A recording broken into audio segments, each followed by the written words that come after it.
live on LBC 97.3. Good Oh my evening, goodness, Will. it's live. It's live. Oh my goodness, I'm sorry. I've kept you waiting. Are you angry with me? I'm not angry, Will. I'll forgive you anything, but I'm upset. I'm not seeing you in the leather all-in-one superhero costume. Where is it? I had to leave that at home. You know, it's a little tight, and there's a little too much of my my personal business that gets shown. I think a lot of the crowd here would quite like to see some of your personal business.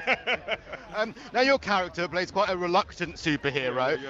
He's downing whiskey. He doesn't really want to be a superhero. Yeah. It's kind of like if Wonder Woman and Pete Doherty had a love child. That's how I imagine it would be. How did you come up with that idea? You know, it's I read this script probably about maybe even 10 years ago. You know, 8 to 10 years ago. And just the idea of an alcoholic superhero is one of those ideas. I always judge movie concepts based on you're sitting in the audience. It's Friday night. The lights go down in the movie theater, and then the trailer comes up and tells you that idea. Does it capture you? Alcoholic superhero is just one of those ideas. It makes you giggle right from the concept, you know?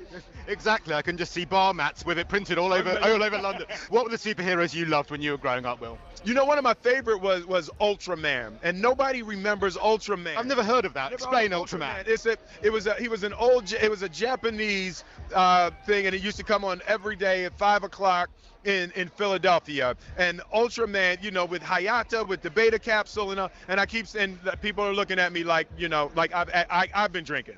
Exactly. We had Superman. We didn't get much else here in London. Now, you were, of course, acting with the stunningly beautiful Charlize Theron. Yes. Now, I know you're a happily married man, but Yes. come on, it's only you and me listening here, Will. You and me, yes. Only you and me. Come on, you must have, pined for a little bit. Let me tell you. No, I mean, she's really in love with me, you know, and it was just something. It was difficult. It was difficult, you know, because she loves me so much, and you know, I just had to settle her down. I had to say, listen, baby, another time, another place, maybe. But we got to control ourselves. We got a movie to make, and she settled down a little bit. So you've got the most stunningly beautiful Oscar-winning movie star in love with you. Yeah. You're here in London. The crowds are going absolutely wild for you, and you're the biggest movie star in the whole world ever. What a tough life you have, Will. I think now I've never put all of those numbers together like that. Like, I should be allowed, you know, to, you know, Charlize and I should, you know, what do you think? Like, it should be legal. Just the one. Just the once. Just Jada would twice for a weekend or something like that. Well, thank you very much indeed. So there we go. Will Smith is in love with Charlize Theron. She's in love with him, and you heard it here on LBC 97.3. Thank you very much, Cristo, Thank you, our Cristo. showbiz reporter, live in Leicester Square.